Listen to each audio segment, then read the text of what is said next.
Feche teus olhos, agradeço ao Senhor pela oportunidade de estarmos aqui. É uma bênção sempre chegarmos na casa do Senhor, né? É um privilégio. Pai Santo, nós agradecemos ao Senhor pelo dia que tivemos, ó Deus, pela rica oportunidade de sair, de voltar e de chegar até a tua casa, Deus. Muito obrigado pela oportunidade de nos reunirmos novamente como igreja. Ó Deus, nessa noite, para que o Senhor, Deus, seja exaltado, para que o Senhor fale, ó Deus, aos nossos corações e que saiamos daqui edificados pela Tua palavra, pelos louvores entoados. Eu quero lhe pedir uma bênção especial sobre cada membro dessa igreja, aqueles que chegaram, aqueles que estão a caminho, aqueles que não poderão estar. Ó Deus, já quero te agradecer, ó Deus, pelas vitórias que tivemos no dia, no nascimento da neta da irmã Márcia. Ó Deus, quero lhe pedir pela mãe da nossa irmã diaconisa Elisângela, ó Deus, que o Senhor entre com providência. Queremos apresentar tudo que nós iremos fazer aqui, todo o nosso movimento, todas as nossas ações, orações, todo cântico, tudo, Senhor, seja para a Tua honra e Tua glória. Receba todo louvor, toda adoração e perdoa, Deus, os nossos pecados e as nossas falhas, em o nome santo do Senhor Jesus. Amém e amém. Pode sentar, querido. Eu sei que daqui a pouco você vai ficar de pé, mas eu quero te dar um descanso aí. Efésios capítulo 4, verso 7 até o verso 15. Efésios 4, verso 7 até o verso 15.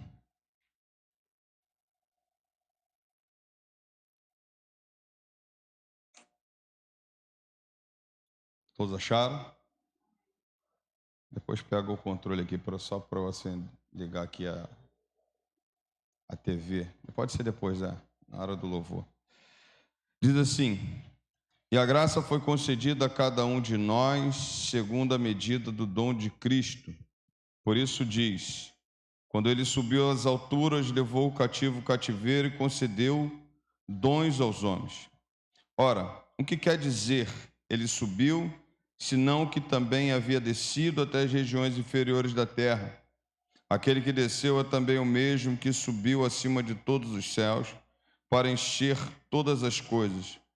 E ele mesmo concedeu uns para apóstolos, outros para profetas, outros para evangelistas e outros para pastores e mestres, com vista ao aperfeiçoamento dos santos, para o desempenho do seu serviço para a edificação do corpo de Cristo, até que todos cheguemos à unidade da fé e do pleno conhecimento do Filho de Deus, ao estado de pessoa madura, à medida da estatura da plenitude de Cristo, para que não sejamos como crianças, arrastados pelas ondas e levados de um lado para o outro por qualquer vento de doutrina, pela artimanha das pessoas, pela astúcia com que induzem ao erro.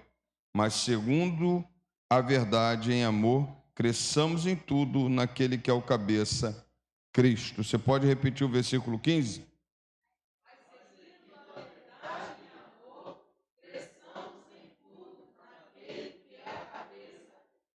Aleluia. Ministério de Louvor dá com a oportunidade.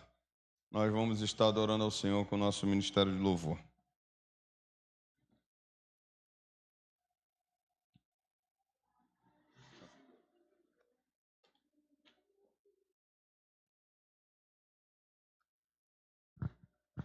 Vamos ficar em pé, queridos?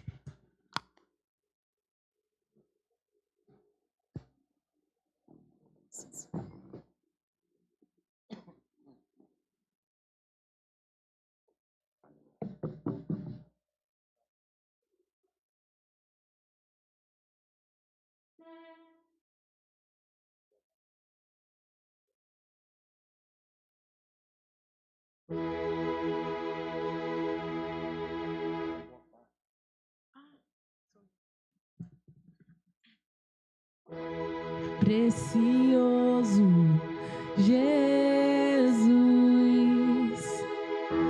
aos teus pés aqui estou, que eu possa poderia te oferecer por tudo que tu és. Tudo que tenho eu derramo aos teus pés. Não importa quanto custou, Jesus, seu valor é maior. Eu encontrei o meu tesouro, eu encontrei o bem mais precioso. Eu encontrei o meu tesouro, eu encontrei o bem mais precioso.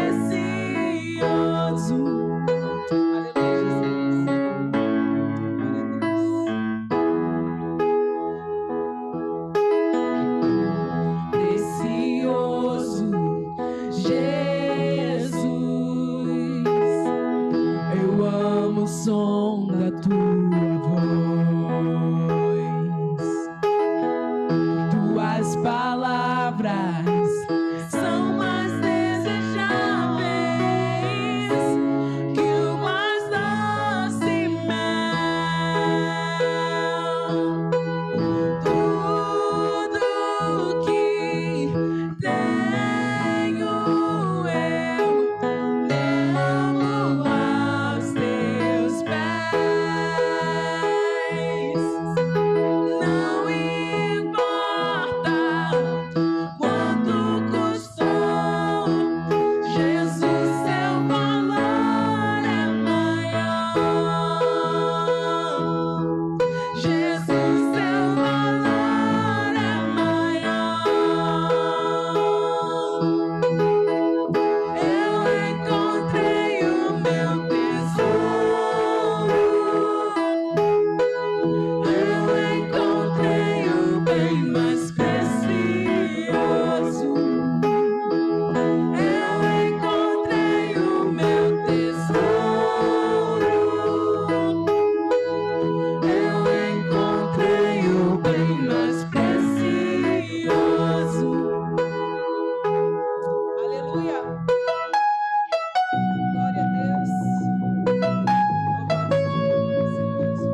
poço estava eu, quando um homem judeu viu a sede que havia em mim. Sem me ouvir, conheceu e me ofereceu uma água que jorra sem fim. Dá-me de beber, pois tenho sede. Não quero mais buscar em outras fontes. Não precisarei aqui voltar pra minha sede saciar, uma vez que já ouvi teu falar. Tu és por quem a minha alma esperou, a fonte da vida que me encontrou. És o dom de Deus, o Messias, o meu Salvador. Obrigada, Jesus. Aleluia.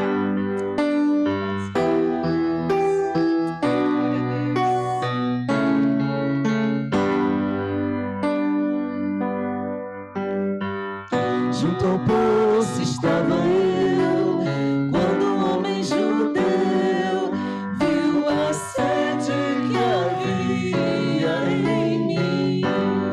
Obrigada, Senhor. Se me ouvir, conheceu e me ofereceu uma água que jorra sem fim. Oh Deus, dá-me de beber, pois tenho sede. Não quero mais buscar em outras fontes. Não precisarei aqui voltar pra minha sede saciar, uma vez que já ouvi teu falar. Tu és por quem a minha alma esperou, a fonte da vida que me encontrou. És o dom de Deus, o Messias, o meu Salvador. Tu és por quem a minha alma esperou, a fonte da vida que me encontrou. És o dom de Deus, o Messias, o meu Salvador. Dá-me de beber, pois tenho sede. Não quero mais buscar em outras fontes. Só em ti,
fonte da vida que me encontrou. És o dom de Deus, o Messias, o meu Salvador. Quero beber do teu rio, Senhor. Sacia minha sede, lava o meu interior. Eu quero fluir em tuas águas. Eu quero beber da tua fonte, fonte de águas vivas. Quero beber. Quero beber do teu rio, Senhor. Sacia minha sede, lava o meu interior. Eu quero fluir em tuas águas. Eu quero beber da tua fonte, fonte de águas vivas, porque tu és,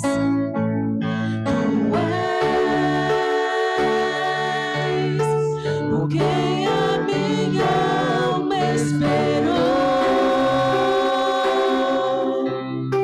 a fonte da vida que me encontrou.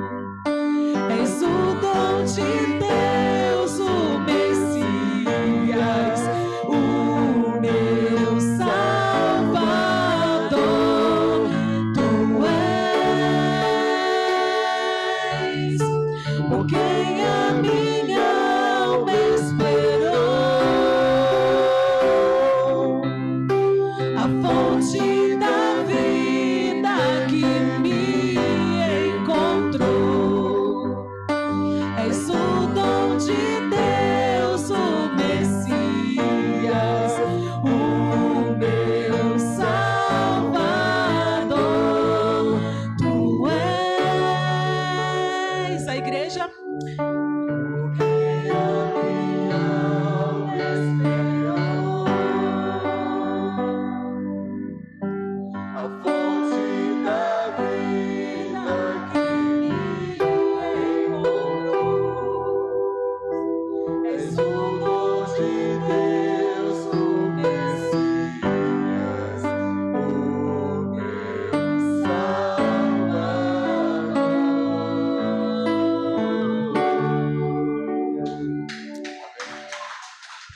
Aleluia, glória a Deus. Pode sentar, querido.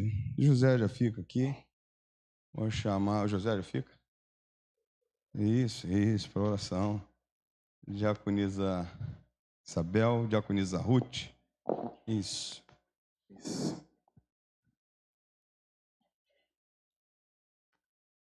Isso.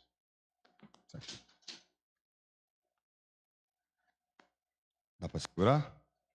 Dá? Então nós vamos orar. Daqui a pouco já vamos cantar de novo. Já vamos cantar também. Então nós vamos orar. Nós temos a oportunidade de orar pelo nosso país. Então vou pedir a diaconisa Isabel para estar orando. Vou ser bem prático por causa da saúde dela também. O irmão José vai estar orando pela nossa igreja. A diaconisa Ruth vai estar orando pelos enfermos da casa do Senhor. Então assim nós estaremos nessa noite orando. Queria te convidar, você que está aí, se ajoelhar, se você puder. Se não, fique em espírito de oração e vamos estar orando em nome de Jesus. Senhor, nosso Deus, nosso Pai, mais uma vez nós estamos aqui diante do Senhor. Estamos reunidos, Deus, em Teu nome, meu Pai, para Te agradecer, Senhor, e para Te pedir também, ó Deus, porque essa é a oportunidade que nós temos, que o Senhor nos deu, Deus, de estarmos aqui para glorificar, para cultuar, ó meu Deus, o Teu santo nome. Senhor, nós Te agradecemos pelo dia que o Senhor nos concedeu. Te agradecemos, ó Deus, por cada família aqui representada, ó Deus.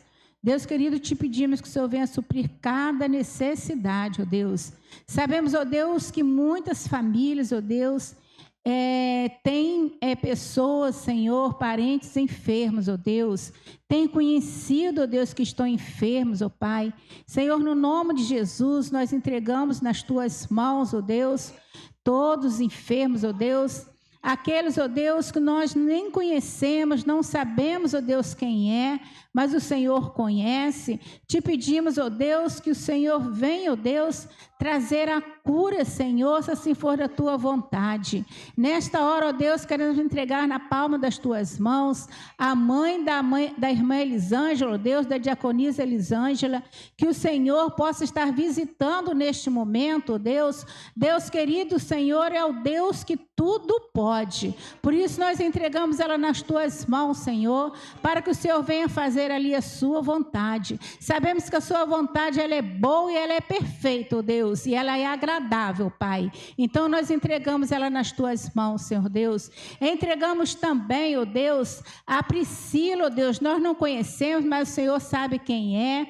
Que o Senhor venha visitar, ó Deus, também neste momento, ó Pai. Entregamos a diaconisa Isabel, ó Deus, esteja abençoando a tua serva, esteja trazendo a cura, Senhor, para ela, ó Deus. Senhor, toma cada enfermo, Senhor, nas tuas mãos. Também lembramos da Néia, Senhor. Visita a Néia ali naquele leito de dor, Senhor. Abençoe ela, Senhor. Toma o Carlos, ó Deus. Toma o Carlinhos, o Davi nas tuas mãos, ó Deus. Sabemos, ó Deus, que estão passando por grande dificuldade, grande aflição, mas que o Senhor, neste momento, possa estar visitando esta família, Senhor. Muito obrigado, ó Deus, porque o Senhor tem nos sustentado, até aqui o Senhor tem nos ajudado. Continue, ó Deus, nos abençoando, nos dando força, Senhor Deus, nos dando coragem, nos dando, ó Deus, acima de tudo, confiança no Senhor. Muito obrigada por tudo, no nome do Senhor Jesus, nós oramos. Amém, Jesus. Pai querido, Pai de amor, muito obrigado, Deus, por mais esse dia. Obrigado, Deus, pela tua infinita bondade para conosco e misericórdia. Agora, Pai, em nome de Jesus, Deus querido, e eis aí a tua igreja reunida, ó Pai. Se eu posso colocar em nossos corações, Deus querido, a começar de mim, o foco, Deus, o gosto de estar na tua presença, Deus, somente para te adorar, Senhor. Desperta, Pai querido, aqueles que estão ficando pelo caminho, aqueles que estão ficando desanimados, Deus querido, para que eles não olhem, Deus, as situações adversas, as circunstâncias, Senhor, mas para que eles possam olhar somente para o Senhor Jesus, autor e consumador de nossa fé. Fortalece a tua igreja, Deus, aqui no Guarani, a PIB do Guarani, Deus, a igreja que o Senhor ficou neste local, Deus, para tratar de vidas, ó Pai. Nos usa, Deus, como canal de bênção, Deus querido, até o dia de hoje, Deus, e no futuro, se o Senhor permitir. Trabalhe no coração de cada um de nós, dos que estão aqui dentro, dos que estão ao alcance de nossas vozes, Senhor, para que possa ter, Deus, aquele gozo, Deus, o incentivo maior de estar diante de Ti, para te adorar em espírito e verdade. Eu te louvo mais este dia, Deus querido, no nome santo de Jesus. Amém.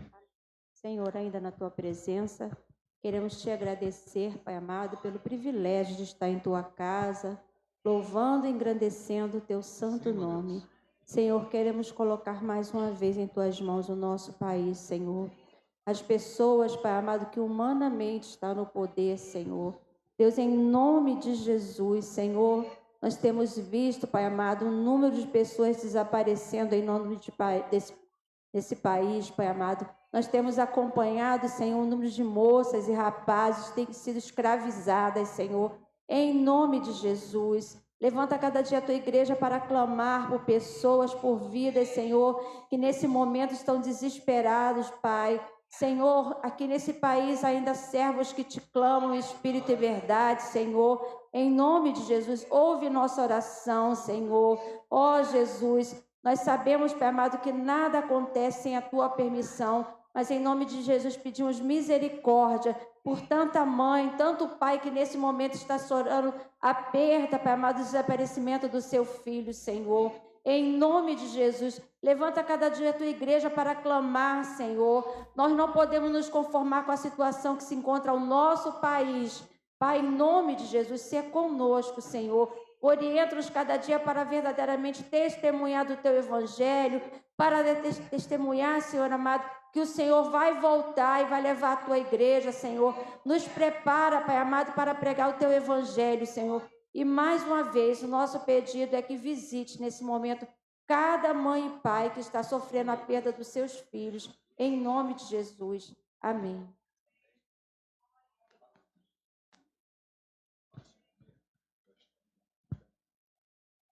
Vamos adorar o Senhor com 456 e você vai ter a oportunidade de ofertar na casa do Senhor. Dá para segurar? É isso. Soldado no quartel que é o quê? Trabalha. Desculpa, teu pastor, tá? Ela tá ali, está no fogo do Espírito Santo. Isso, nós, gente. Vamos ficar em pé, então? Já que ela está de pé, todo mundo tem que ficar de pé. Amém? Então, 456, com muita alegria, você vai ter a oportunidade de ofertar também na casa do Senhor nessa noite.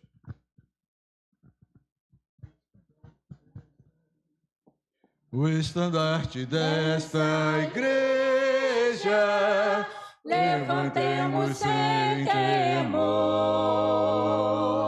Ela é muito amada esposa do bendito Salvador. É Jesus o comandante, verdadeiro que a conduz.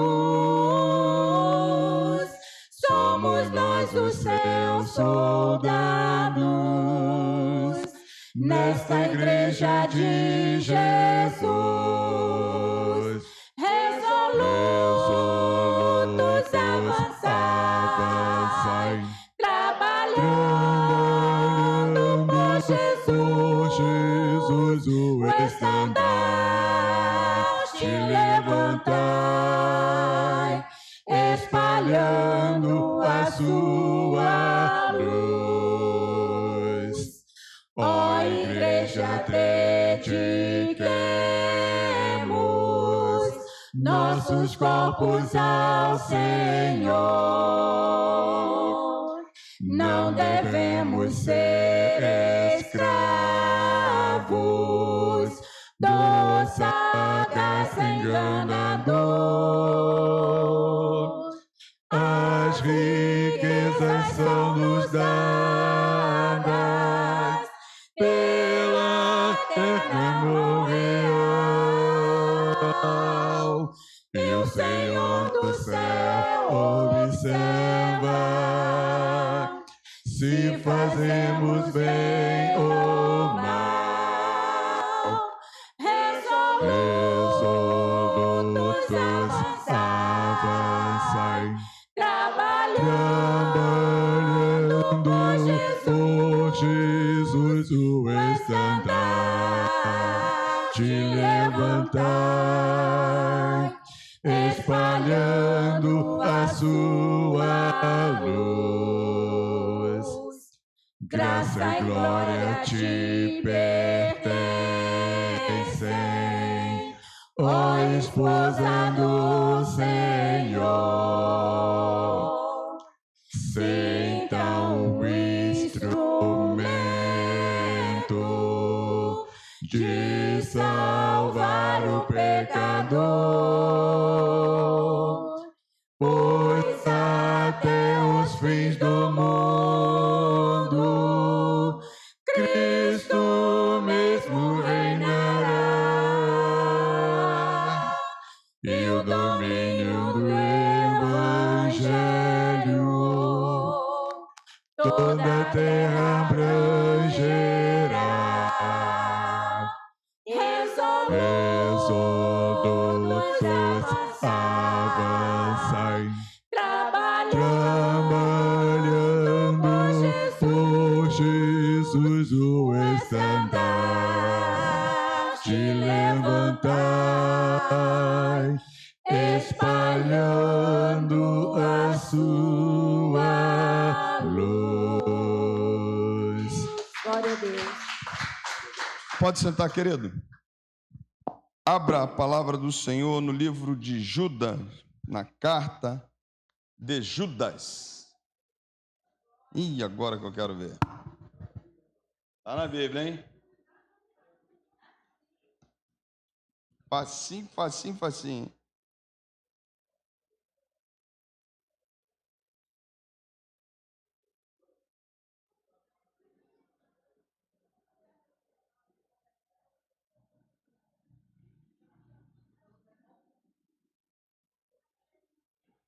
como é que eu estou dando oportunidade para vocês.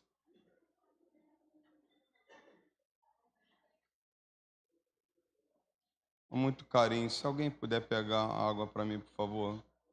Não adianta, eu já chego na coisa e acabo não pegando. Obrigado.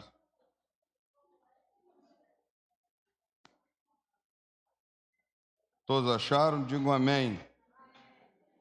Ih! Amém ou não amém? Quando eu disse livro de Judas, eu não disse o capítulo, certo? Você só tem um. O meu desejo nessa noite é que a gente vá. Não dá para ir até o final. Com certeza não dá.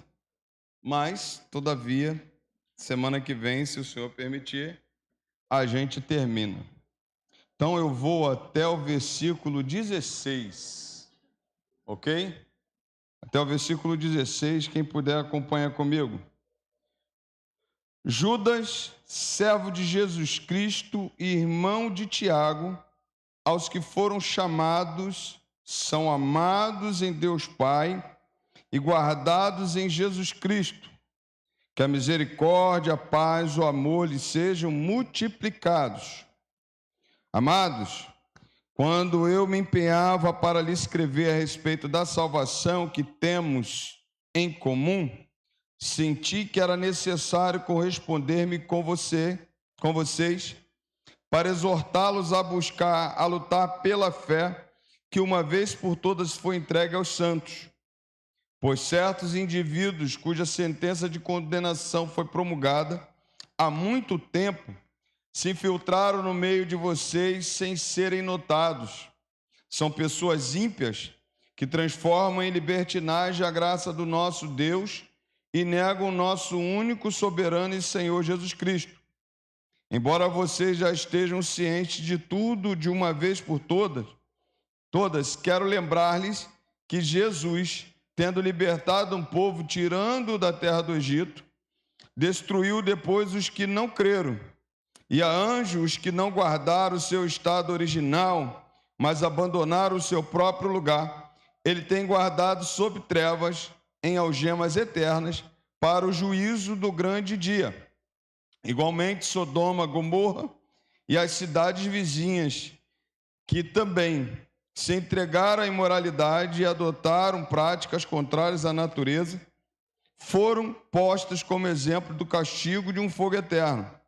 Do mesmo modo, também esses, quais sonhadores, contaminam a carne, rejeitam a autoridade e insultos gloriosos seres celestiais. Contudo, nem mesmo o arcanjo Miguel, quando entrou em conflito com o diabo e discutia a respeito do corpo de Moisés, ousou pronunciar a sentença difamadora contra ele. Pelo contrário, disse: o Senhor repreenda você. Esses, porém, quanto a tudo que não entendem, difamam, e quanto a tudo que compreendem por instinto natural, como animais irracionais, até nessas coisas se corrompem. Ai deles, porque seguiram o mesmo caminho de Caim, e movidos por ganância, caíram no erro de Balaão, e foram destruídos na revolta de Corá. Esses são como rochas submersas nas festas de fraternidade que vocês fazem, banqueteando-se com vocês sem qualquer receio. São pastores que apacentam a si mesmos, são nuvens sem águas impelidas pelos ventos, são árvores que em plena estação dos frutos continuam sem frutos, duplamente mortas e arrancadas pela raiz. São ondas bravias do mar que espumam as suas próprias sujeiras. São estrelas sem rumo, para as quais está reservada a mais profunda escuridão para sempre. Foi a respeito deles que também profetizou Enoque, o sétimo depois de Adão, dizendo: eis que o Senhor vem com milhares de seus santos, para exercer juízo contra todos e para convencer todos os ímpios a respeito de todas as obras ímpias que praticaram e a respeito de todas as palavras insolentes que ímpios pecadores proferiram contra eles. Esses tais são murmuradores, pessoas descontentes, que andam segundo as suas paixões, a sua boca vive falando grandes arrogâncias, adulam os outros por motivos interesseiros. Amém? Eu vou parar aqui, porque senão não vai dar para pregar hoje, não. Vai ficar até as 10 horas da noite. Quebra o galho, filho. Até 10 horas da noite. Mas eu gostaria nessa noite... Oi? Obrigado, filha, obrigado. Eu acabo esquecendo, irmão. Eu já chego no laço, né?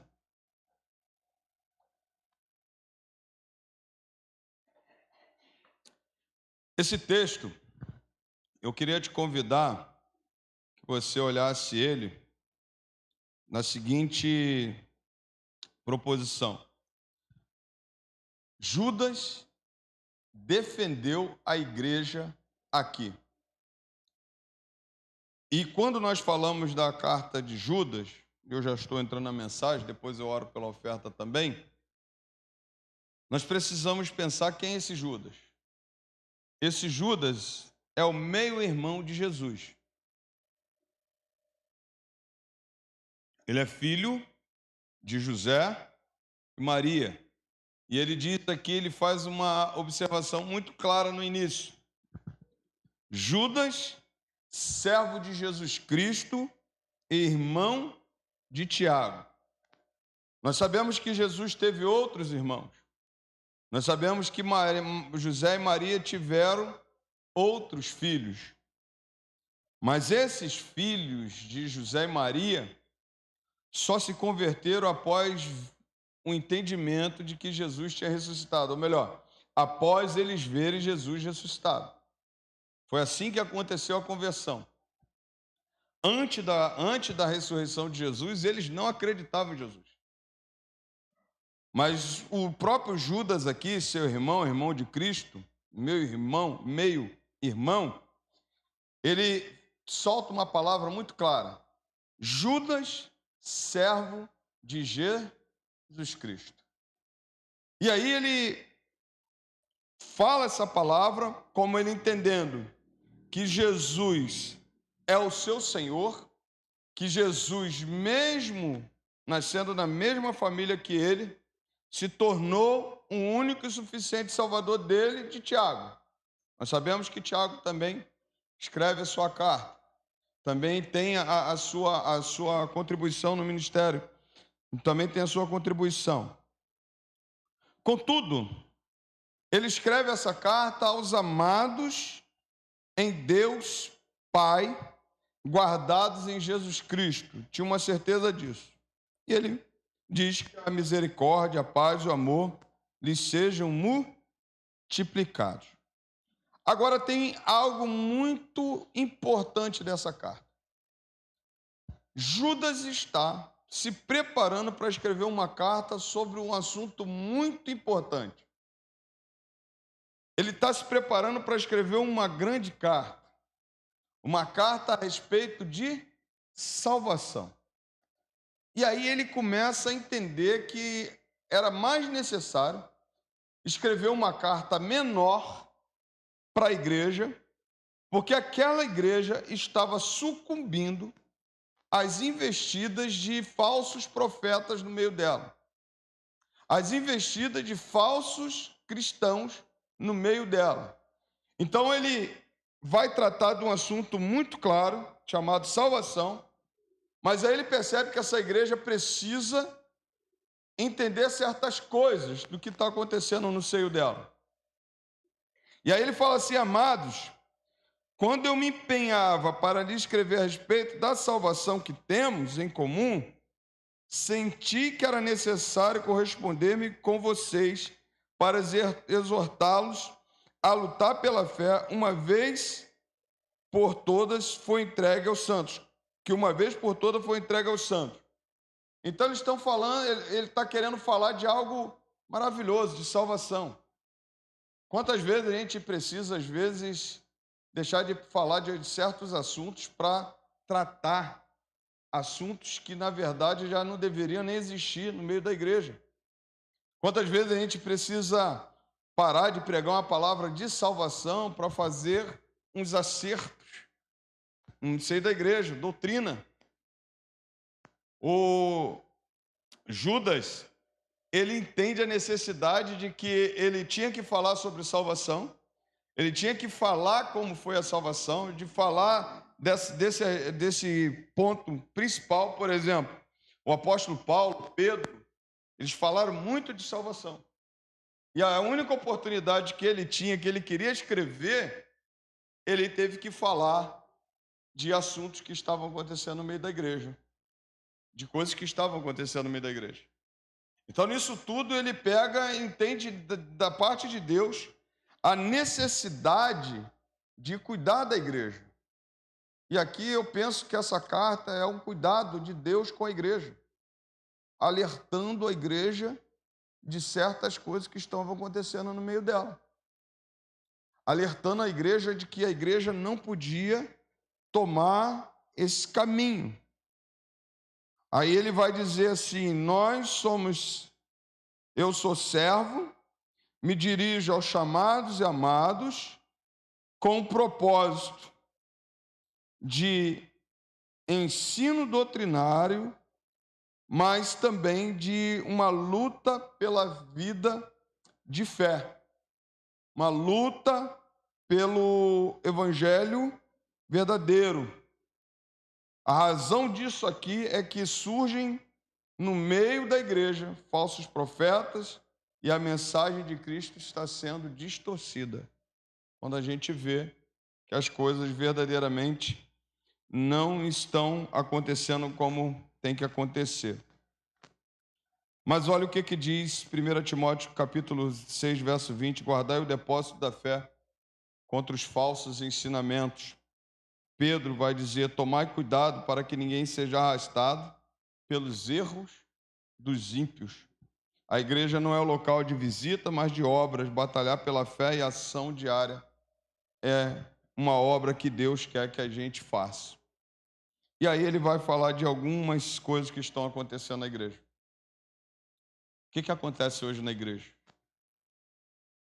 O que acontece quando nós falamos, por exemplo, de coisas reprováveis na igreja? Ele está falando o que está acontecendo no meio dessa igreja. E aí eu destaco algumas coisas aqui com vocês. Ele diz assim: pois certos indivíduos, versículo 4, cuja sentença de condenação foi promulgada há muito tempo, se infiltraram no meio de vocês, sem serem notados. Qual é a estratégia do inimigo para uma igreja? Qual a estratégia do inimigo para a igreja?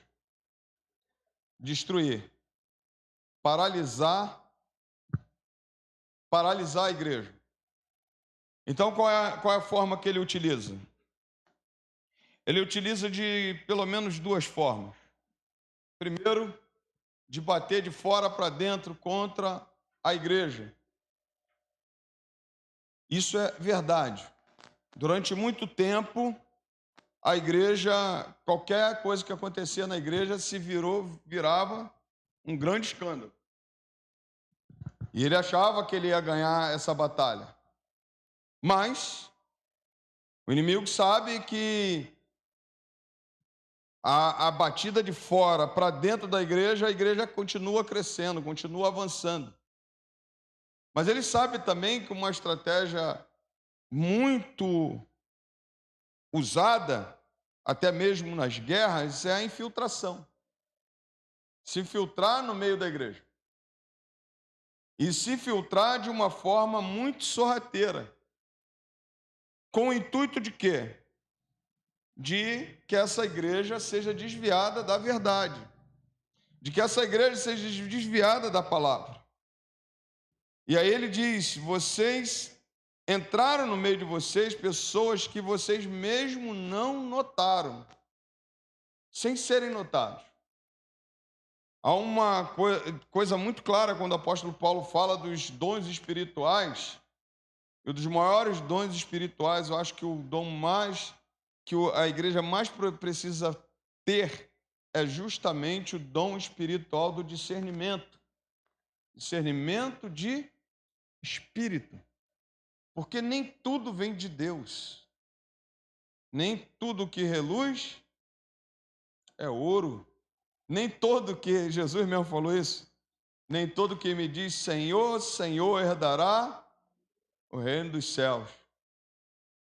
Aí essa igreja está vivendo uma coisa de pessoas infiltradas, pessoas, desculpa a palavra, mas muito clara, inescrupulosa, sendo usada pelas artimanhas do inimigo para destruir a igreja, para desanimar, para parar, para fazer a obra contrária. E aí a igreja ela não pode deixar de ter o discernimento espiritual. Essa igreja ela não pode deixar de orar e vigiar. Você vai ouvir eu falar isso aqui algumas vezes, acho que eu já falei, mas tem igreja, por exemplo, que o satanismo implanta pessoas dentro dela. Não se espanta não que isso é verdade. E aí vem com aquela coisa muito bacana, o cara bom, bacana, né, que ajuda a igreja, que dizima alto e abençoa, e a igreja vai fluindo, e daqui a pouco você vai vendo que as coisas vão sendo travadas. Discernimento espiritual é o que precisamos ter. Discernimento espiritual é orar e vigiar, ficar atento. Ficar atento porque o inimigo está ao derredor, bramando como leão, buscando quem possa tragar. Se ele puder parar uma igreja, ele não fecha a porta dela, ele deixa ela parada. Olha que coisa interessante, mas é isso mesmo. Isso aqui é a pura verdade. Se Deus nos permitisse, por exemplo, abrir, se Ele abrisse os nossos olhos espirituais agora para a gente ver o que está acontecendo nas regiões celestiais agora, da luta que está tendo contra os demônios, contra os anjos de Deus agora, a respeito daqui. Se nós estivéssemos, se Deus nos desse essa oportunidade de ver, a gente sairia daqui hoje pedindo perdão a Deus milhões de vezes, porque a batalha é ferrenha. E quando o inimigo usa dessa artimanha, a igreja precisa estar como?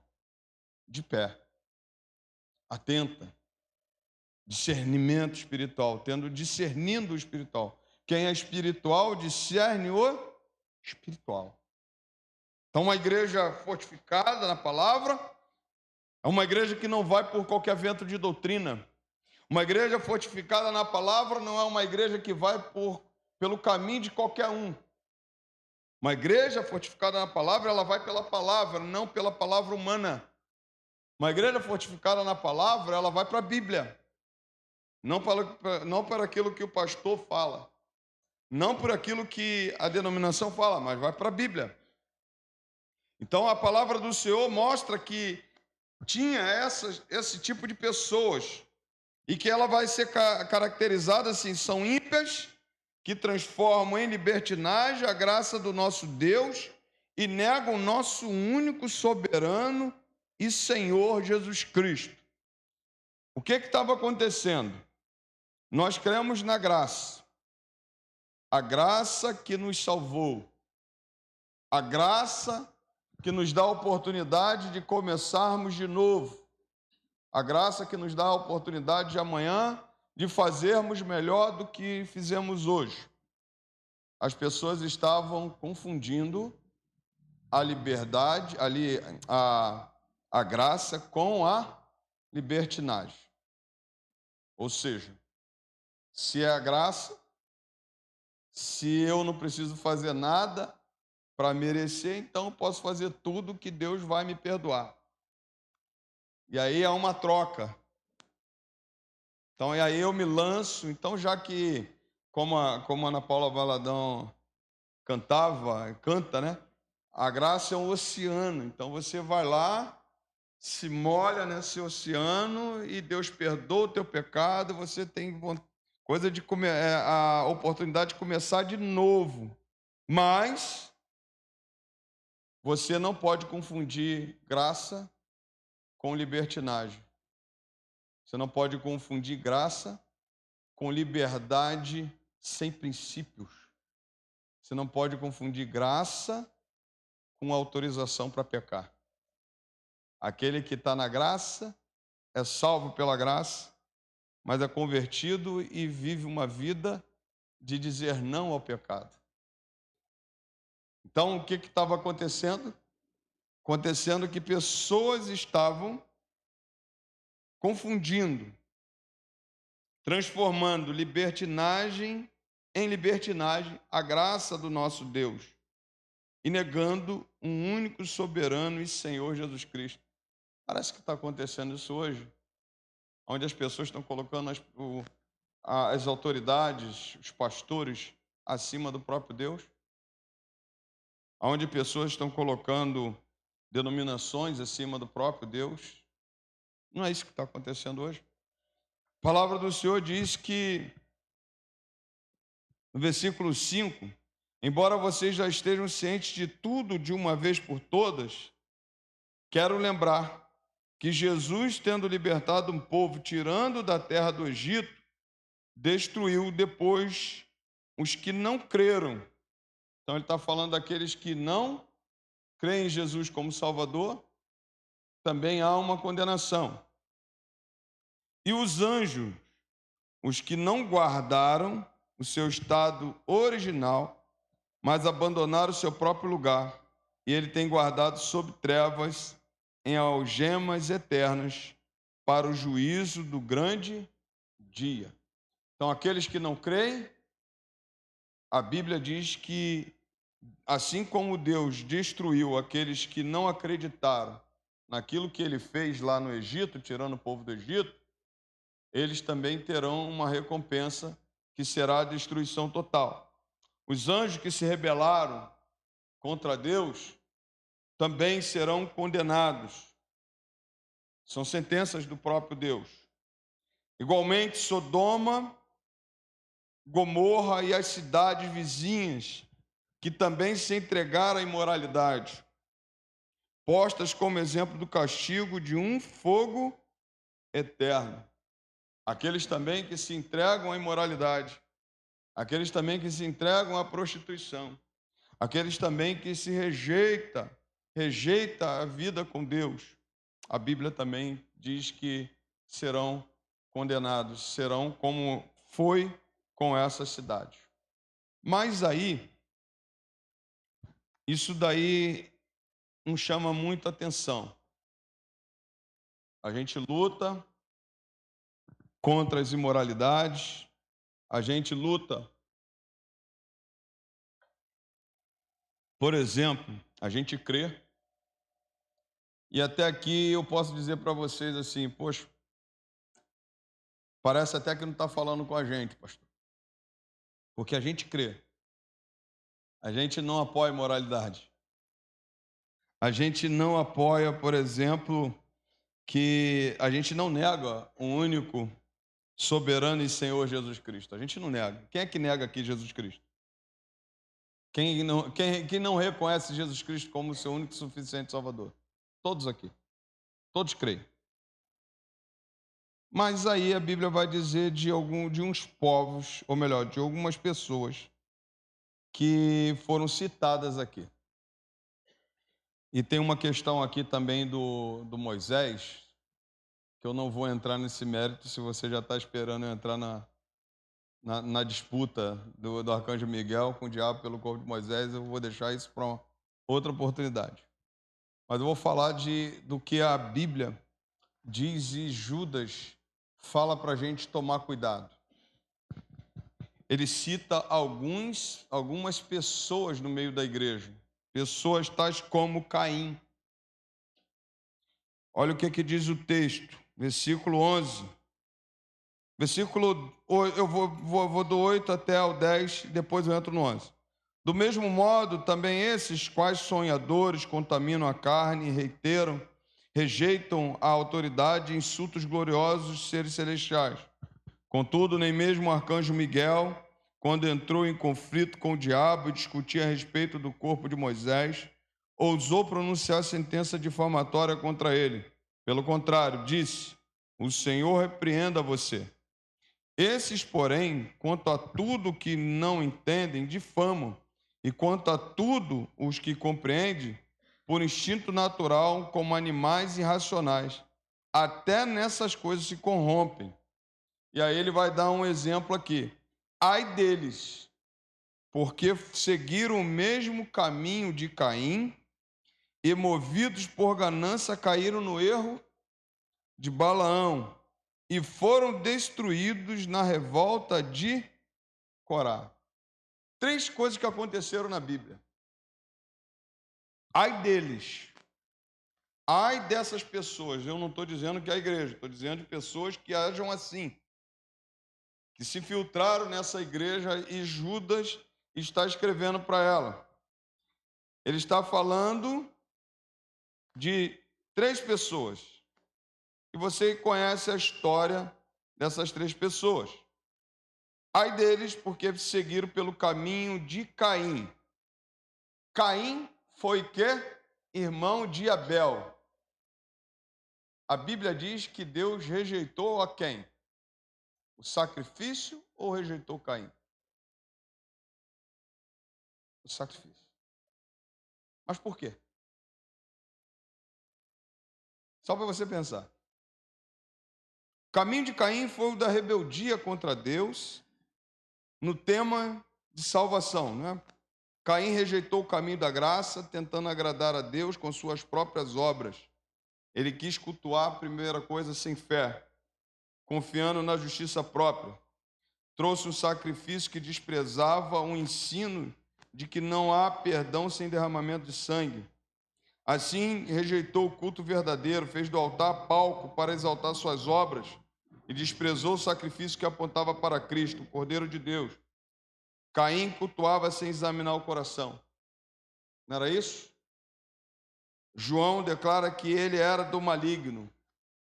1 João capítulo 3, verso 12. Sua oferta era um ritual vazio, divorciado da vida. Deus rejeita esse tipo de culto. Caim também levou ao culto um coração cheio de inveja e de ódio, porque a sua oferta não foi aceita, ele não foi aceito, sua oferta não foi aceita, mas o de Abel foi aceito. O Senhor recebeu Abel, o Senhor recebeu o que Abel fez, mas Caim estava tomado de ódio e inveja. E aí o que destrói Caim é que ele pega e não aprende, porque o próprio Deus diz para ele: se você não fizer certo, você não vai conseguir me oferecer um sacrifício que me agrade. E a Bíblia diz que Caim tomou seu rumo. O culto de Caim era errado no conteúdo, na forma e na motivação. Ele quis enganar Deus, mas revelou ser filho do inimigo, maligno. O apóstolo João nos informa que a raiz do problema de Caim foi o quê? A inveja. Ai daqueles, ai deles que vão pelo caminho de Caim. Irmãos, o sucesso do irmão do meu lado é o meu sucesso. Eu não posso fazer de uma vida... Uma vez um colega falou, eu vi um colega quando descobriu que o outro passou num concurso. Aí ele, pô, você passou e eu não. A tristeza, o semblante cai, como quem diz assim, que inveja, por que você e não eu? Aí eu falei, cara, calma, por que você e não eu? A primeira coisa que o cara fala, por que você e não eu?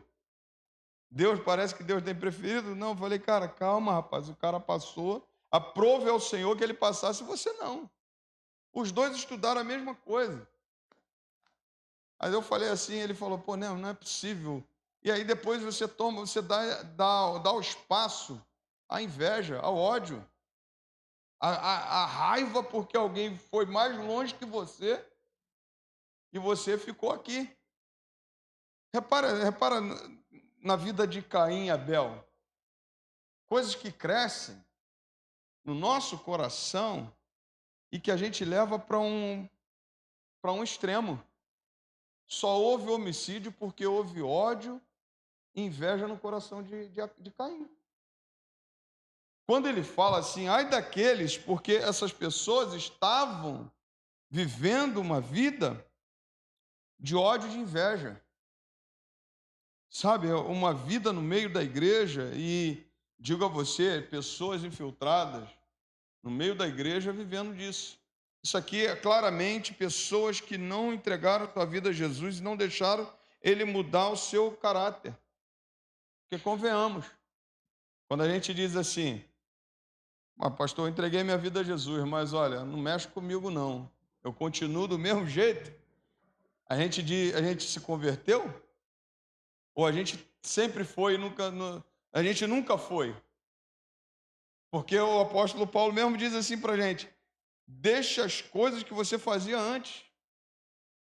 Você teve agora uma mudança de vida, você teve agora um novo momento, você agora é nova criatura. Eis que tudo se fez novo e as coisas velhas ficaram para trás, agora é um novo. Então, quando nós olhamos, por exemplo, isso aqui, pessoas que não nasceram de novo, vivendo pelo ódio e pela inveja. Não estou dizendo da igreja, estou falando de pessoas que se infiltraram na igreja, estavam vivendo o quê? De ódio e de inveja. Pessoas que vão falar para você assim, o cara é bom e você pega, ao invés de você elogiar, você vai e traz uma crítica, ainda que aquilo que ele tenha feito foi muito bom. Você sempre arruma alguma coisa para dar uma... Mas também assim é mole. Não é isso? O cara vai lá, foi bem demais, ofertou a Deus. Assim é mole. Alguém foi lá, fez alguma coisa boa e você não pode elogiar. Ou você vai ter que se alimentar de inveja, de ódio, porque alguém foi mais longe. Eu me lembro do meu pastor falava uma coisa para mim. Eu nunca esqueço, ele falava assim, eu creio que ele vai mais longe do que eu. E eu falava assim, caraca, como o meu pastor pode falar um negócio desse? Porque não pode ter sentimento de inveja entre pastor presidente e pastor auxiliar. A gente está vivendo o mesmo reino. A gente não é Caim e Abel. A gente é o Abel da história. Aí ele vai dizer que tem uma outra personalidade. Tem também aqueles que caíram no erro de Balaão. Qual foi? O que aconteceu com Balaão? Você só sabe da mula. Que a mula falou a Balaão. Balaão, seu pecado foi a ganância. Comercializar o dom de Deus e usar o ministério como meio de lucro. É condenável transformar o espiritual em instrumento para enriquecimento material. Balaão induziu o povo de Israel ao pecado por amor ao lucro desonesto. Número 31:16, você vê essa história. Abre aí. Números 31:16. Abre aqui, filha, para mim, por favor. Eis que estas, por conselho de Balaão, fizeram com que os filhos de Israel fossem infiéis. No caso de infiéis ao Senhor, no caso de Peor. E assim houve uma praga no meio da congregação do Senhor. Ele levou o povo a pecar por ganância. Ele levou o povo para longe de Deus, para lucrar. A Bíblia revela que ele tentou corromper os israelitas, levando-os à imoralidade e à idolatria. O próprio Jesus, em sua carta, Apocalipse, capítulo 2, verso 14, diz assim, tens aí o que sustenta a doutrina de Balaão, o qual ensinava a Balaque a armar ciladas diante dos filhos de Israel para comerem coisas sacrificadas a ídolos e praticarem a prostituição e ainda lucrar com isso. Tem um monte de pessoas hoje querendo lucrar no meio da igreja e fazendo o povo errar. Quando nós falamos disso, Balaão não amava a Deus nem ao povo, mas ao dinheiro. vendeu Israel ao rei de Moabe. Assim também hoje falsos obreiros mudam a mensagem para atrair multidões, mas sua verdadeira motivação é o lucro. Isso acontece hoje? Como é bom, né? O pastor falar para você que o teu pecado é doce e você pode viver no pecado desde que você entregue o dízimo, a oferta. Se o pastor fala para você que o teu pecado você tem que largar ele, agradeça a Deus que você tem um pastor que fala a verdade para você. Eu me lembro de um dia que eu estava no gabinete, não vou dizer, uma pessoa me procurou, me pediu um gabinete aqui, de fora. E aí eu queria ouvir o que você tem para falar. Eu falei, a primeira coisa, isso aqui está errado. Isso aqui está errado.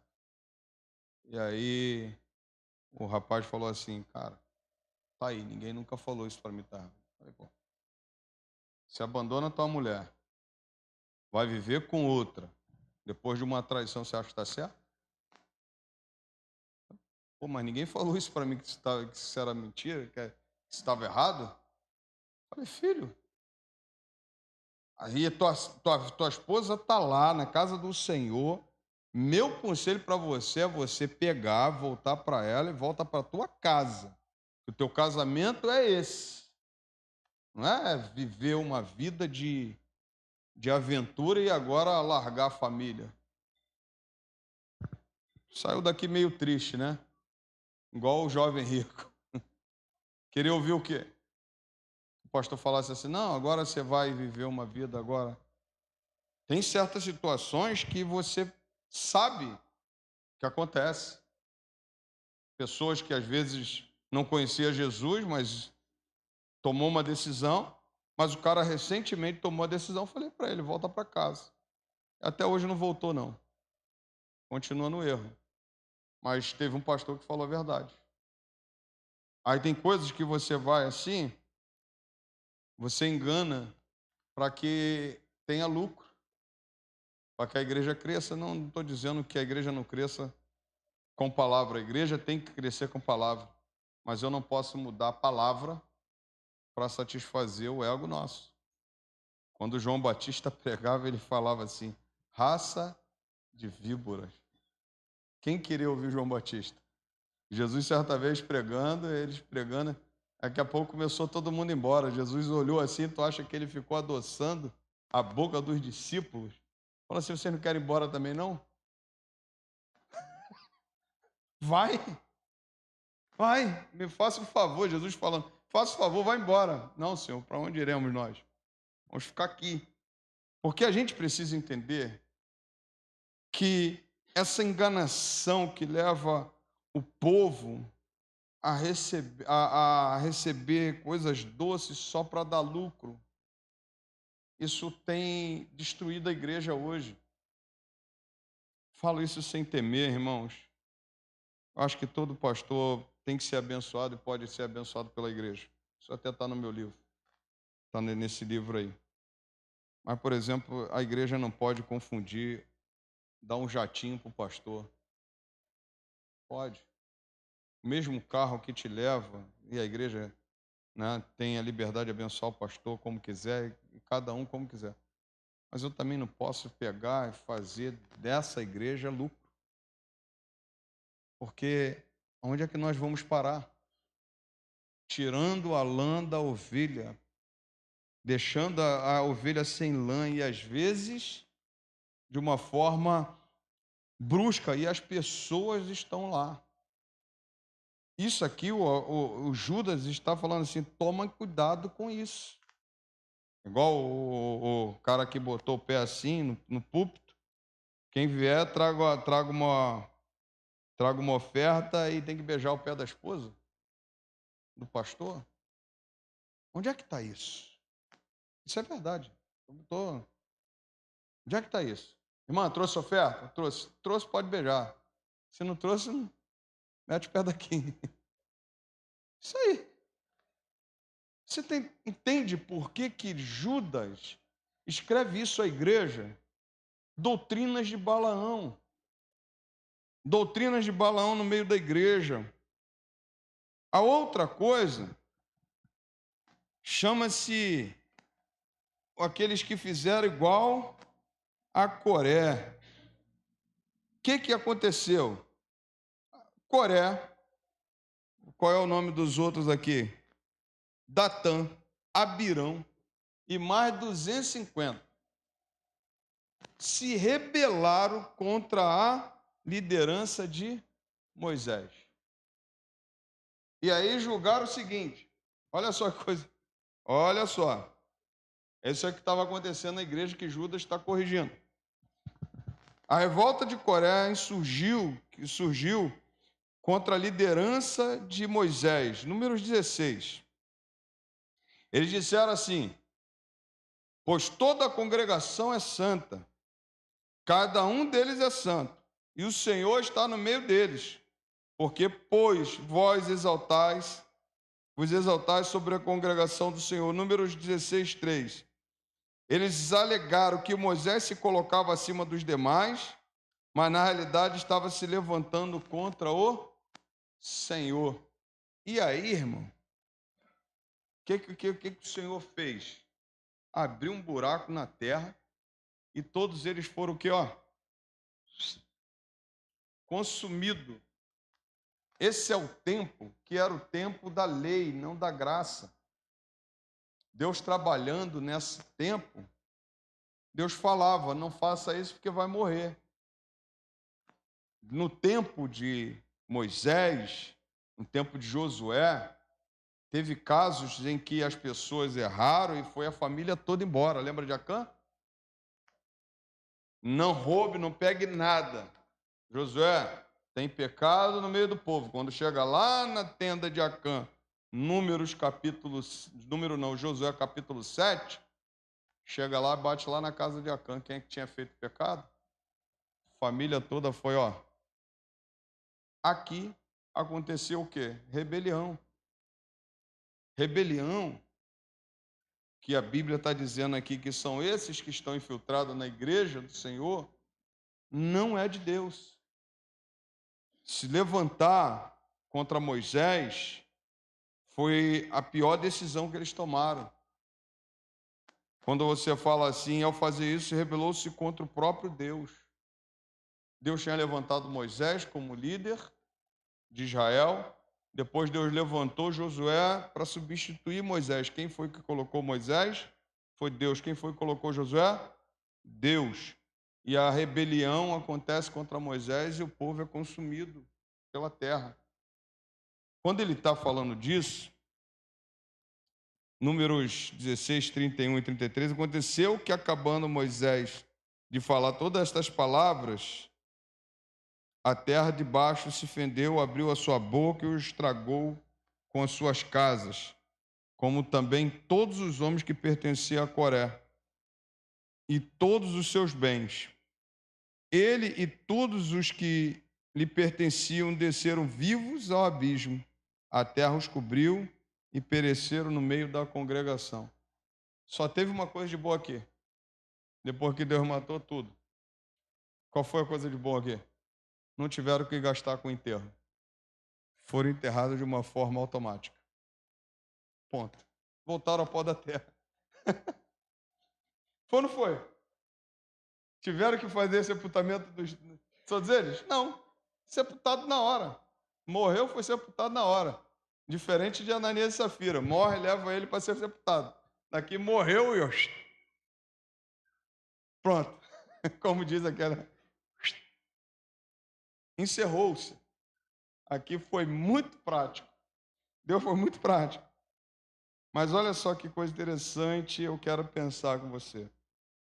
Assim como Coré, os falsos mestres também rejeitaram a autoridade dos apóstolos, se insurgiram contra ele, infiltraram-se no rebanho de Deus, trazendo confusão e espalhando essas heresias, coisas que a gente precisa rejeitar.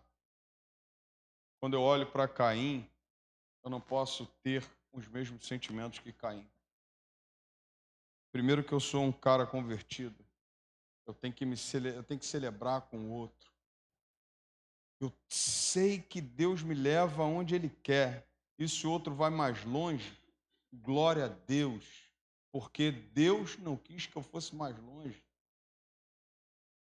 Deus não quis que eu chegasse melhor, mais longe, em alguma posição melhor.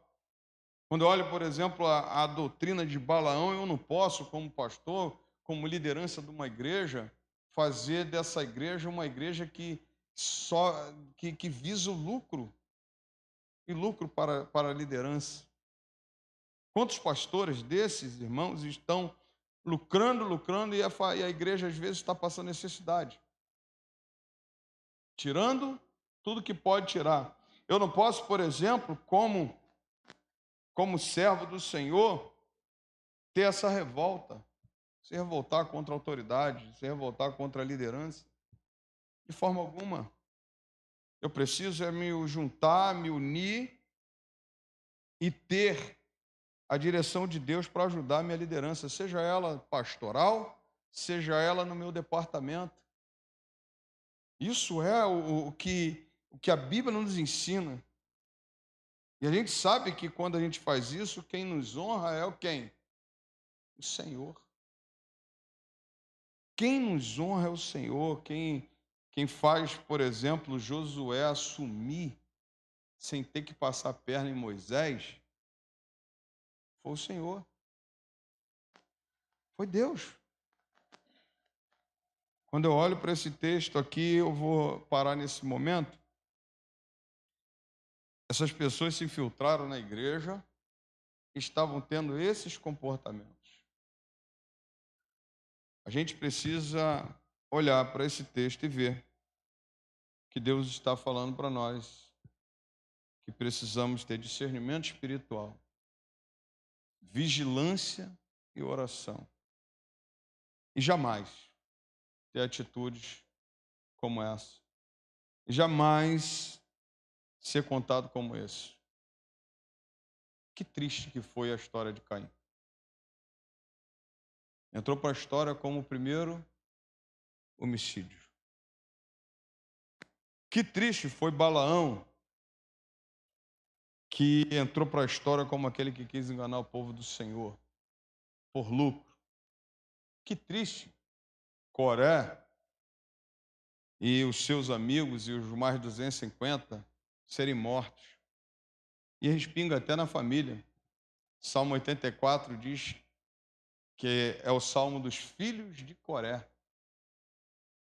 O entendimento é que o Salmo 84 foi feito, ministrado pelos filhos de Coré, porque não lhe era permitido entrar no templo. Por isso que ele dizia assim: quão amáveis são os teus tabernáculos, Senhor dos Exércitos. Prefiro estar à porta da casa do meu Deus do que em qualquer outro lugar. Que triste, uma história que poderia ter sido boa, abençoada, aí chega revelada no Salmo 84 que os filhos ficaram fora do templo. Quando você olha isso, a gente vê que o Senhor tem nos alertado, irmão. E esse livro de Judas é um livro muito atual. Olha, valoriza a igreja que você tem, valoriza o pastor que você tem, valoriza o teu líder. Porque o Senhor tem nos dado uma igreja abençoada. Às vezes eu fico conversando com os colegas, falo, como é que é a pregação do teu pastor lá? Ei, meu pastor faz isso. Eu falo, não cabe mais. Eu acho que a igreja aqui também já está entendendo que a gente precisa ir pela palavra, pela Bíblia. Todo mundo que prega aqui é uma coisa maravilhosa, é Bíblia. Não sai da Bíblia. Isso é muito bom. Então, quero nessa noite te desafiar. Primeiramente, é você observar esse texto. Em segundo lugar, dizer para você que ainda não terminou essa mensagem. Essa mensagem será terminada na semana que vem. Ainda tem muita coisa boa nesse texto, mas eu preciso parar por aqui e que o Senhor continue ministrando na tua vida. Tá bom? Se você quiser, você pode aplaudir o Senhor para a glória dele. E que saiamos daqui meditando na sua rica palavra. Deus foi muito bom tendo nos dado o livro de Judas. a carta de Judas, né? Então vamos orar? Vamos orar para encerrar.